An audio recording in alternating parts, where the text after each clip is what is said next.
Ayan. Sisingit po natin itong topic na to because we are witnessing chaos in our country. Amen. Chaos in our government, chaos in our streets, chaos between churches, chaos between families, friends, relatives. And I believe that this topic will teach us and touch our hearts to really pray. Amen. Are you with me? I will be reading in the book of Daniel, chapter 9, from verse 1 to verse 19. I have no PowerPoint presentation, but please flow with me. If you have your Bibles, you can open them in the book of Daniel, chapter 9, from verse 1 to verse 19. And this chapter was written in the first day of Darius, the son of Ahasuerus, of the lineage of the Medes,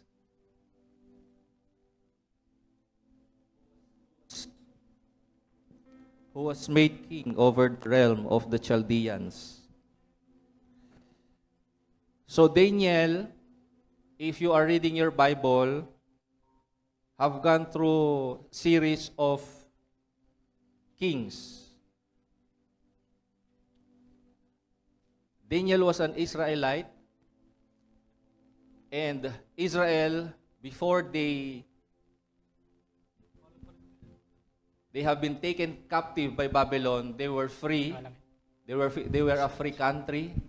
They were a powerful country, a powerful nation under the protection of God. Amen. Amen. Until the time that the Israelites, their king, their priests, and the prophets, and the people grew unfaithful to the Lord. And eventually, it led them to degeneration. Not just spiritual degeneration, but also social, intellectual, moral degeneration. Naintindihan niyo ba ako? Sound. Pag sinabi po nating spiritual degeneration, nawala na yung kanilang pag-ibig sa Panginoon.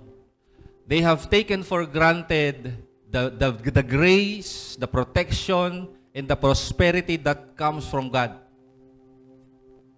Can you imagine being led out of slavery from the land of Egypt and giving signs, wonders, and miracles throughout their journey in the wilderness? Hello. These Israelites saw the miracles of God in the life of Moses when God, through Moses, parted the Red Sea and they crossed in dry land. Amen. They saw that miracle. They saw the manna from heaven for 40 years. Hindi po sila nagkulang ng kanilang pagkain araw-araw. And also for 40 years, their clothes and their sandals hindi po naluma. Ano sa English yun? Their clothes and their shoes, it did not worn out. Amen? For 40 years. For 40 years. Yung sapatos mo na suot ngayon, ilang taon mo lang yung susuotin.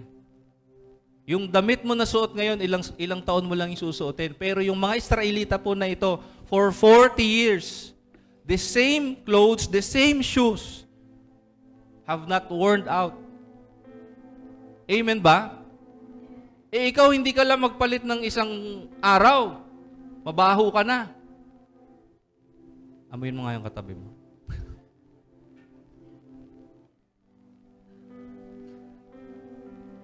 Just imagine the miracles of God to Israel. And after their journey in the wilderness, binigay po sa mga Israelita yung land of Canaan. which is yung present-day Israel. Ang pangako sa kanila ng Panginoon, I will give you a land that flows with milk and honey, with houses that you have not built. May bahay na kayo, may pagkain pa kayo, may tubig na kayo, libre, walang bayad. Pinrovide ko na sa inyo lahat. Amen? Pero humiling pa rin itong mga Israelita, we want a king. Parang sabi nila, hindi pa ba ako sapat? Parang sabi nila kay Lord, hindi ka pa sapat, kailangan namin ng king. Kasi yung surrounding countries namin, meron silang mga hari. So we want a king like them. Parang sinasabi nila sa Diyos, hindi ka pa sapat. Pero pinagbigyan sila ni Lord. Amen? So God established a king in the life of Saul. And Saul was unfaithful to God. That's why he was replaced by David. Amen. Are you following? And through the reign of King David, Israel prospered. Israel became a powerful nation. Amen po ba? Amen ba? He won many battles. He destroyed Israel's enemies because God was with him. Not because David was powerful. No. It's because God was with David. Why? Because David was a man after God's heart. Can you say that with me? David was a man after God's heart. That's why he was powerful. Amen. Amen. David was powerful. David was influential. David was successful not because he was strong and mighty, but because he was a man after God's heart. Amen. The politicians we have today in our country, do you see someone? Are there people in our government who is after God's heart?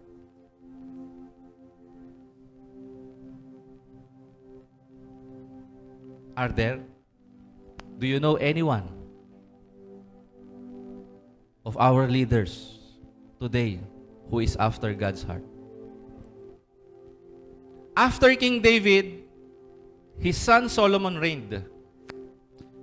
And if you follow the story of Solomon, Solomon grew unfaithful to the Lord also.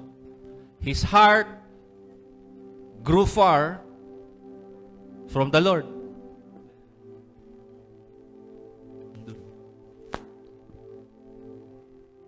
Amen?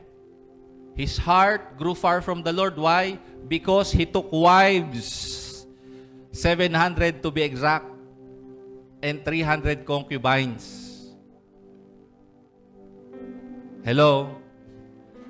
So his love for the Lord grew cold because he had so many wives. Amen? And after him was his son Rehoboam, who was also unfaithful to the Lord. And that became a cycle all throughout their generation. The kings after them. And it resulted to the nation of Israel losing the protection, losing the power and provision from God. Are you following? And as a result, they lost their power, they lost their provision, they lost their protection. What happened? The king of Babylon went to Israel. And he saw that Israel was no longer protected by God. Hello. Before that happened, many years ago, during the time of Moses, during the time of Samuel, During the time of David, the countries around Israel are afraid of them. If you read your Bible, in the time of Solomon, there was peace all throughout his reign. Because the nations around there are afraid of attacking Israel because they were powerful, they were protected by Yahweh. But because the people grew unfaithful to the Lord, Israel lost the protection from Yahweh.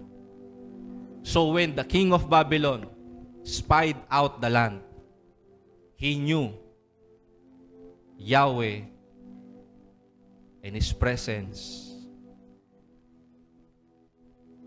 is not there. The protection of Yahweh to His nation was not there.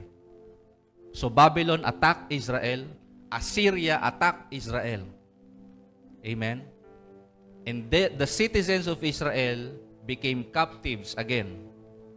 Amen? The kingdom of Israel was divided into two, the southern and the northern kingdom. The northern kingdom was taken captive by the Assyrian kingdom. The southern kingdom became captive by the Babylonian kingdom under King Nebuchadnezzar. Amen? At si Daniel was among the people who was taken captive to Babylon. Are you following? Magtatagalog na lang ba ako? Taglish. Amen? Isa po si Daniel na sinama na bihag papunta sa Babylon. Amen? So, dinaanan niya si King Nebuchadnezzar. Namatay si Nebuchadnezzar, pinalitan siya na Belshazzar. At dahil mahinang hari si Belshazzar ng Babylon, sinakop sila ng Medo-Persia. Ang hari po nun ay si Cyrus.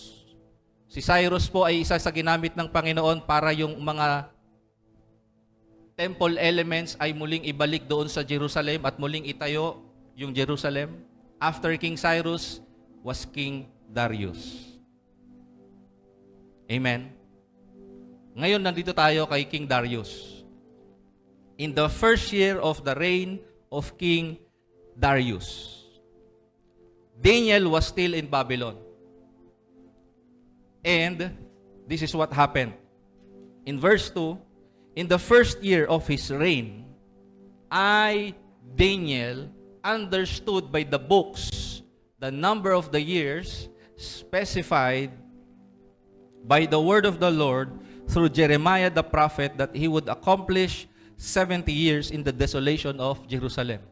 Para mas maintindihan natin, basahin natin sa New Living Translation, sa NLT. Sabi dyan sa NLT sa verse 2, I, Daniel, learned from reading the word of the Lord. I learned from reading the word of the Lord as revealed to Jeremiah the prophet. God, in His sovereignty, revealed to the prophet Jeremiah what will happen to Israel, to Jerusalem.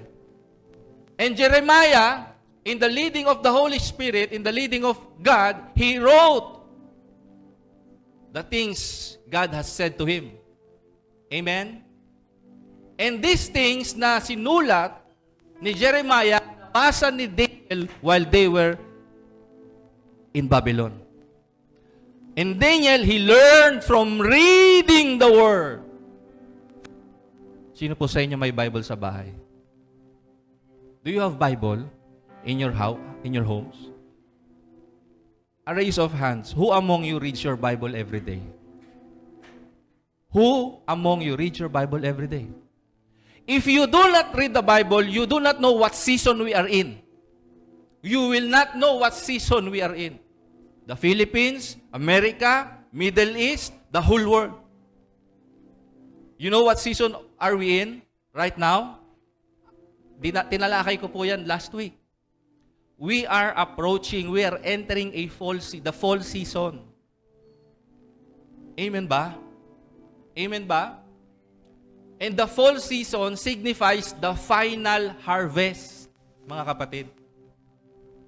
Sabihin po natin the final harvest. Amen? Sa isang season, hindi mo alam kung kailan babagsak yung halimbawa sa winter. Hindi mo alam kung eksaktong impuntong segundo kung kailan papatak yung unang niebe. Tama? Ganon din sa panahon ng tag-ulan. Hindi mo alam yung eksakto impuntong segundo kung kailan babagsak yung unang patak ng ulan. The same as the season ng pagbabalik ng Panginoon. You will know the season, you will feel the season, but you will never know the exact day and hour that Jesus will come back. But we are entering that season. Why? It was prophesied in Scriptures. 2 Timothy chapter 3, verse 1 to 5. Can I read it with you guys? Pwede ko po ba basahin? Okay lang po ba? Okay lang magbasa ng Bible? 2 Timothy chapter 3, verse 1 to 5. You should know this. Sabi mo sa katabi mo, you should know this. Tapikin mo yung balikat ng katabi mo, you should know this. You should know this, that in the last days, there will be very difficult times. Verse 2. For people will love only themselves and their money. Amen?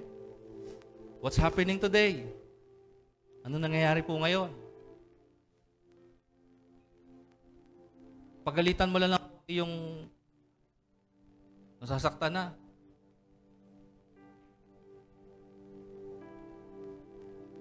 People will love money. They will be boastful. They will be proud. They will be scoffing at God. Especially at this season, this month, maraming scoffers ni Lord. Amen? They will be disobedient to their parents. Dati pa namang meron yan, pero mas lumalala na ngayon. Tama ba? Yung Generation Alpha, yung Generation Beta are becoming more and more disobedient to their parents.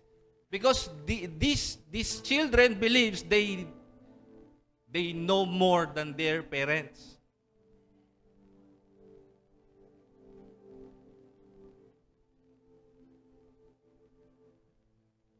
Hindi na sila pwedeng pakialaman. Magagalit sila.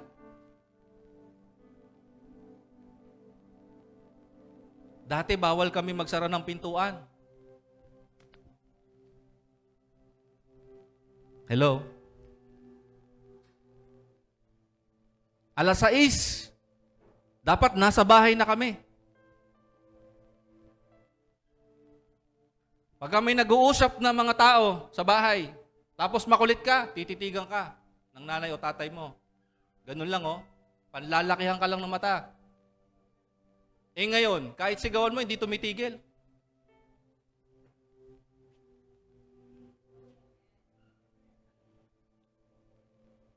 They will be ungrateful. Nito lang, di ba? Binigyan ng 30,000 sa Showtime. Naghahangad pa.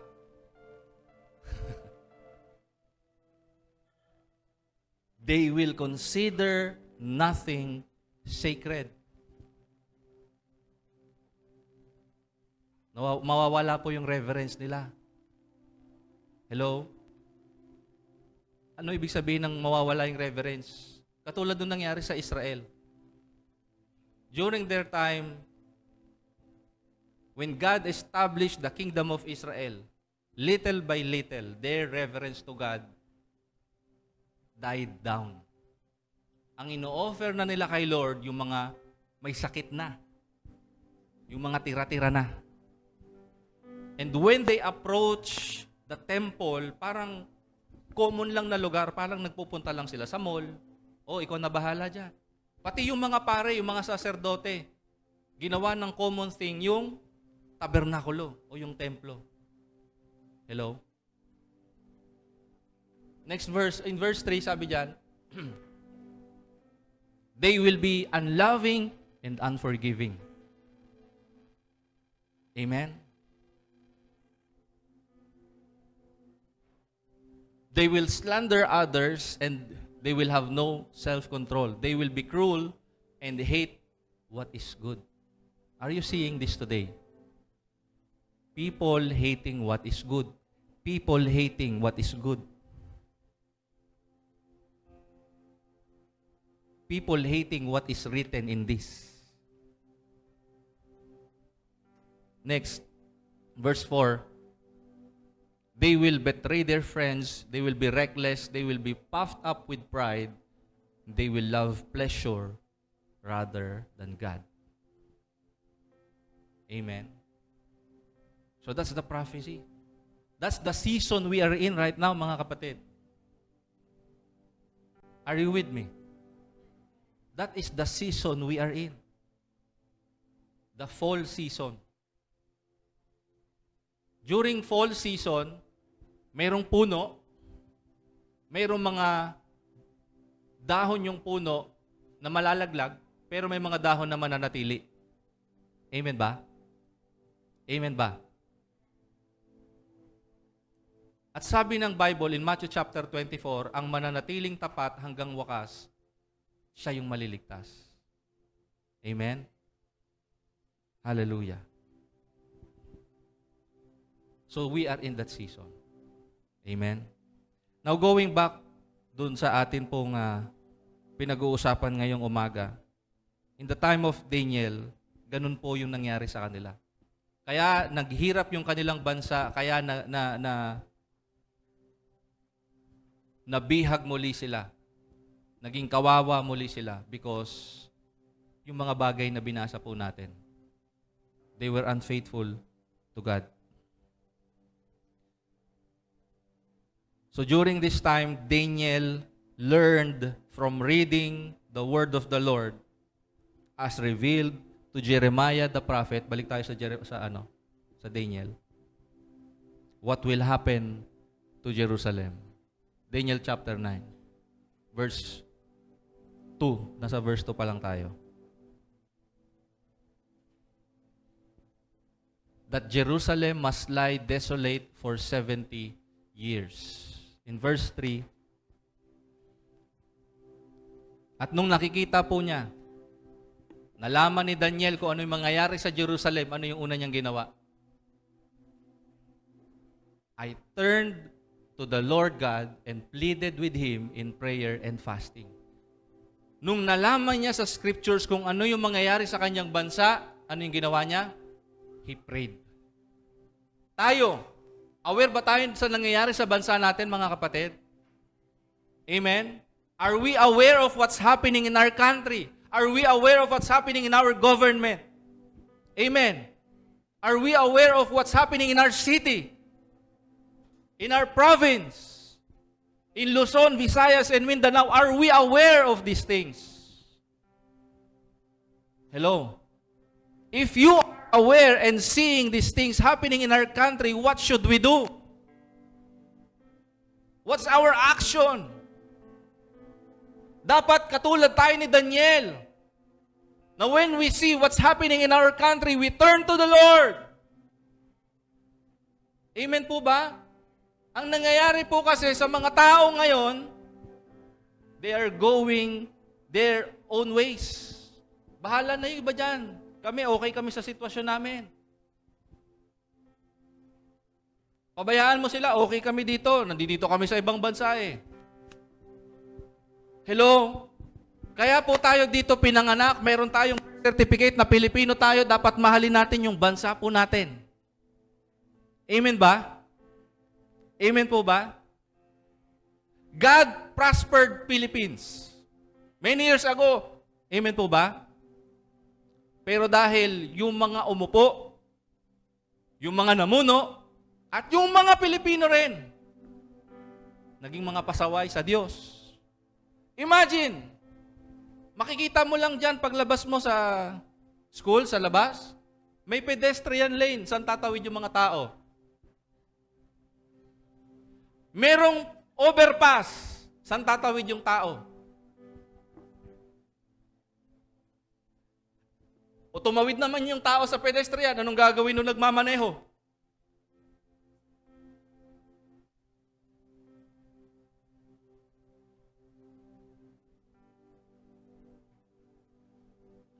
Kumain ng candy. Yung balat, pak!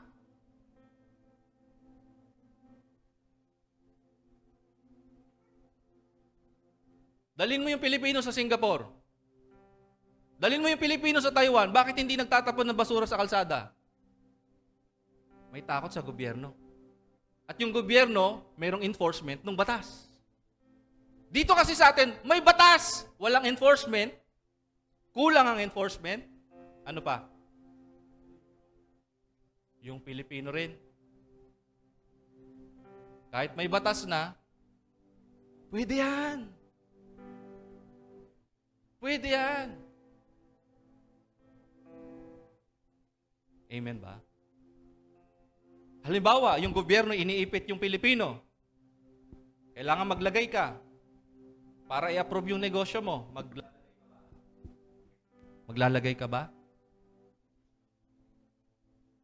Kung mahal mo yung bansa mo, huwag kang magbigay ng bribe. Nasa Bible naman yun eh. Tayo rin kasi nauuna eh. Mag-twist ng batas, pwede yan. Wala naman nakakakita eh. Dito nga lang sa church eh. Hindi naman ako nakikita ni pastor eh. Hindi naman nakikita nung kapatid ko eh. Pwede yan. Nagsisimula po sa atin. Imagine Daniel seeing his fellow Israelites. Pinahihirapan ng Babylon, pinahirapan ng Medo-Persia. Tapos siya lang yung nanalangin. Hello? I turn to the Lord God.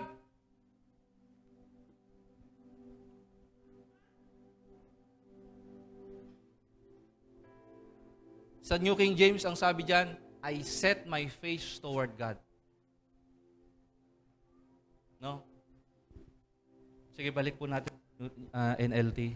Sabi diyan, so I turned to the Lord God and pleaded with Him in prayer. And fasting. Sabi nga po natin, prayer and fasting. Yung nangyayari po sa bansa natin, hindi na sapat yung prayer lang. Kailangan na nating manikluhod sa Diyos. We pray and fast. We should pray and fast for our nation. We should pray and fast for our leaders. We should pray and fast for our cities. We should pray and fast for our families. Nawala na po kasi yung burden sa ating manalangin. Bakit? Maayos naman yung trabaho mo eh. Okay ka eh. Eh yung kapwa mo Pilipino, okay ba? Okay ba tayo? Okay ba yung gobyerno natin? Yun yung nakita ni Daniel. Pwedeng siya okay. Bakit? Nagsaserve siya doon sa mga maganda yung sitwasyon niya. Hello? Hello? Di ba, tinaas siya ni Lord eh. Nung time ni Nebuchadnezzar, mataas yung posisyon niya. Nung time ni Belshazzar, mataas yung posisyon niya. Nung time ni Darius, mataas din yung posisyon niya. Bakit? Kasi hindi siya nilapan nung leon eh. Nalala nyo? Time ni Darius po yun. Mataas ang posisyon ni Daniel. Pero nung nakita niya yung mga kababayan niya na nagiging kawawa, hindi siya nagpikit mata. He turned to the Lord and prayed with fasting pa. Amen? Maaari kasi na ikaw, okay yung sitwasyon mo, pero yung mga kababayan mo, okay ba sila? Okay ba tayo, mga Pilipino? Okay? Sabi niya, I also wore a rough burlap. Ano yun? Sackcloth. Sako. Imbis na bumili siya ng Dolce & Gabbana, ng Gucci o kung anumang branded clothing, nagsuot siya ng sako. And what? He sprinkled himself with ashes. In the culture of Israel, yung pagsusuot ng sako at paglalagay ng abo sa ulo ay tanda ng humiliation. It's a sign of humility. It's a sign of mourning or pagluluksa. Ang ganda ng sitwasyon niya. Ang ganda ng posisyon niya, pero nagluksa siya. He mourned for his fellow Israelites. He turned to the Lord God and prayed and pleaded with mercy. Lord, maawa ka sa bayan namin. Let your mercy triumph over judgment. Lord, ang sama na ng sitwasyon naming mga Pilipino.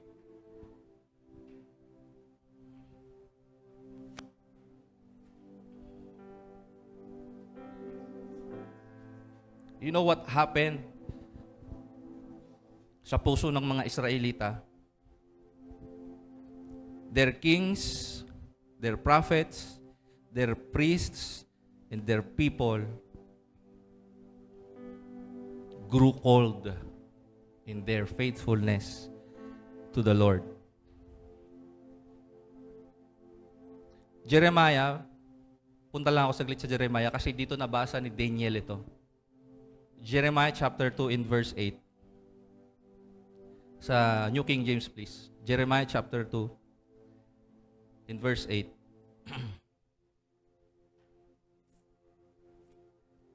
Sabi rito, the priests, imagine, the priests did not say, where is the Lord? Naging common na lang po sa kanila yung ginagawa nila sa tabernacle. Hindi na nila nararanasan yung presence ni Lord. Okay na sa kanila yung ritual na ginagawa nila sa templo. Baka ikaw, kapatid, ritual na lang din sa'yo yung pagsamba kay Lord. Wala na talaga sa puso mo. Tradisyon, ritual. The priests did not say, where is the Lord? And those who handle the law did not know me.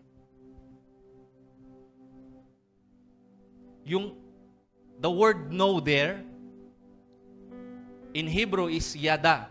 Yada means, in English, ito po yung relationship ng mag-asawa. Hello? Ibig sabihin, it's an intimate knowledge of God. A personal knowledge of God. Pwede po, alam mo yung Bible mo. Pwede mo alam yan, Genesis to Revelation, pero intimate ka ba kay Lord? Intimate ba tayo kay Lord?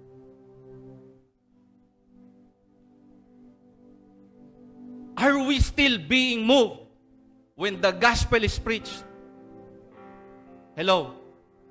Kapag ba kumakain tayo nung tinapay, at kapag ba umiinom tayo nung katas ng ubas, namumove pa rin tayo sa pagpapasalamat. Dahil hindi tayo karapat-dapat.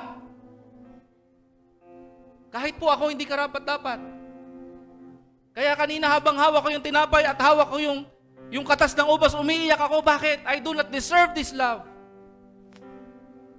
Pero papasalamat ako sa Panginoon dahil hawak ko to. Hawak kita. Because the broken bread at yung katas ng ubas speaks of the sacrifice of Jesus for me. My question to you, is it the same to you also? Buhay pa ba sa'yo yung gospel? O naging pamilyar ka na lang? Kasi linggo-linggo mo naman naririnig.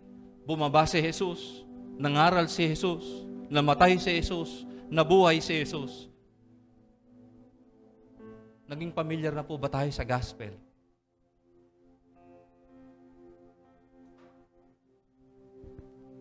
The rulers also transgressed against me. The rulers, the president, cabinet members, senators, congressmen, judges of the land, attorneys, teachers, barangay captains, mayors, governors, parents.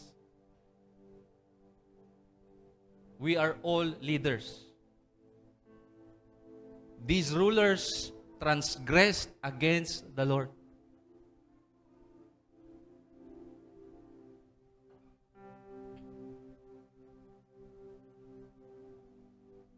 In Jeremiah chapter 11, verse 7 to verse 8, Jeremiah chapter 11, verse 7.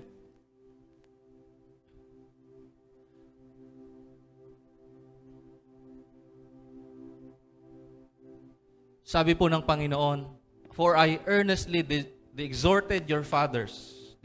This is God speaking to Israel. "I earnestly exhorted your fathers in the day that I brought them up out of the land of Egypt until this day." Until this day. Ano ba yung day na sinasabi ni Jeremiah? Until the day that they were taken captive by Babylon. Until this day, from the time they were taken captive from Egypt until the time they were taken captive again to Babylon. Sabi niya, rising early and exhorting, saying, "Obey my voice." Yun lang yung sinasabi ni Yahweh sa Israel.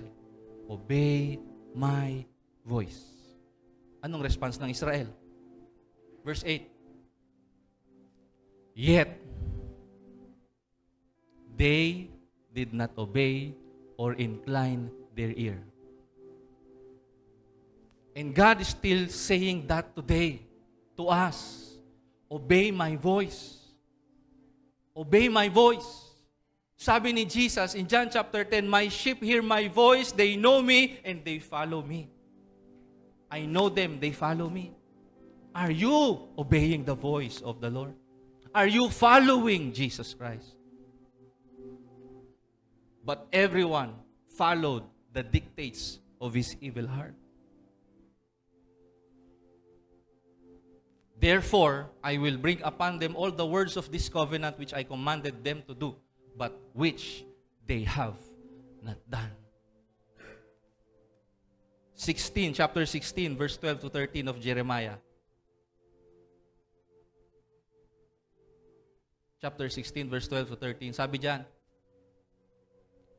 God was speaking to the children now.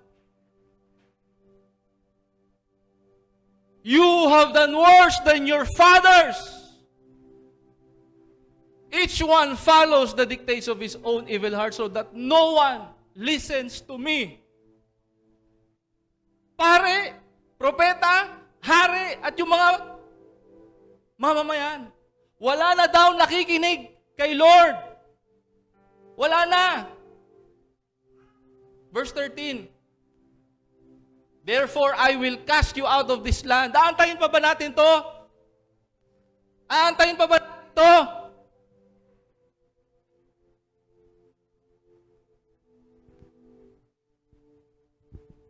Pag inantayin natin to, sabi niya sa dulo, "There you shall serve other gods day and night, where I will not show you favor." You know what's my prayer? Even nung nagsisimula pa lang po ako, hindi pa ako pastor. My prayer was always, "Lord, if your presence does not go with us, do not bring us up from here." Hindi po yung platform ang gusto ko.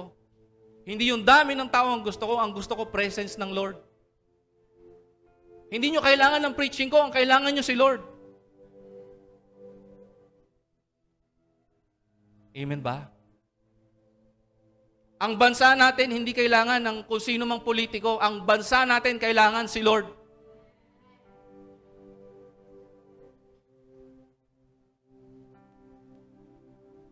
Kung ayaw po nating maulit sa Pilipinas yung nangyari sa Israel, they lost the protection, provision, and power. Bumalik tayo kay Lord. Bumalik tayo kay Lord. Amen ba? Amen po ba? Balik po tayo sa Jeremiah chapter 2.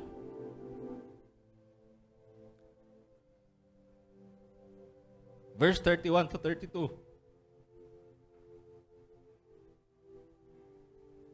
Sabi ni Lord, "O generation, see the word of the Lord. Have I been a wilderness to Israel? Hindi ko ba kayang mag-provide? Para ba akong kadiliman?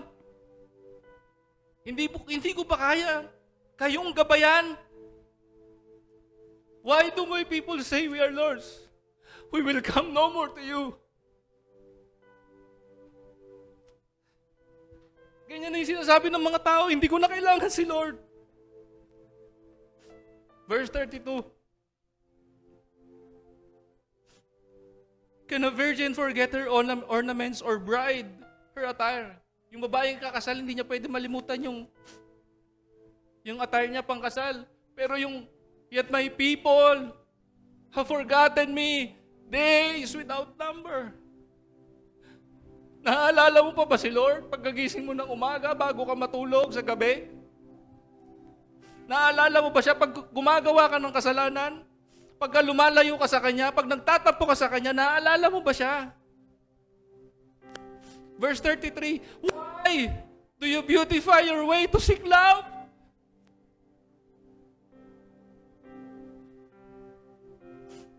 Hindi mo kailangan kung anong gawin sa katawan para mahalin ka ng Diyos. Jeremiah chapter 31 verse 3, I have loved you with everlasting love. Not the love that this world can give. Iba yung pag-ibig na kayang ibigay sa iyo ng Diyos.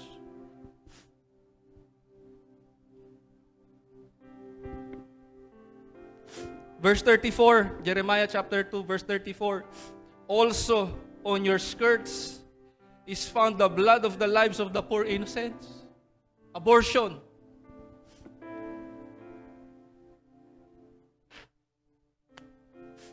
Tignan nyo, I have not found it by secret search. Lantaran na!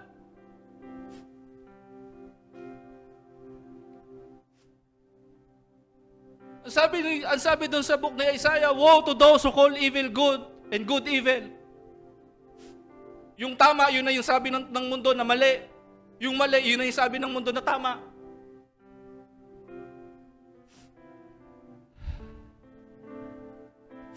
Balik tayo kay Daniel. Verse 3. Chapter 9, verse 3, then I set my face toward the Lord God to make request by prayers and supplications with fasting, sackcloth, and ashes. Verse 4, and I prayed to the Lord my God and made confession and said, Lord, you are great. Lord, you're awesome. Kahit ganito yung nangyayari sa bansa, kahit ganito yung nangyayari sa paligid namin, you're still awesome. You're still great.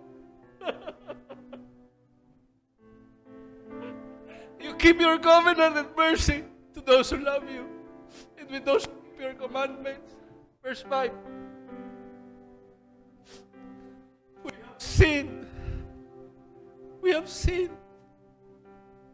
Nagkasala tayong lahat sa Diyos. We have sinned and committed iniquity. We have done wickedly and rebelled, and even by departing from your precepts and your judgments. Balik mo sa NLT. We have rebelled against you and scorned your commands and regulations. Verse 6. We have refused to listen to your servants, the prophets, who spoke on your authority to our kings and princes and ancestors and to all the people of the land. 7. Lord, you are in the right. But as you see, our faces are covered with shame. This is true of all of us, including the people of Judah, Jerusalem, and all Israel. All of us Filipinos are guilty of sin. We are scattered near and far wherever you have driven us because of our disloyalty to you.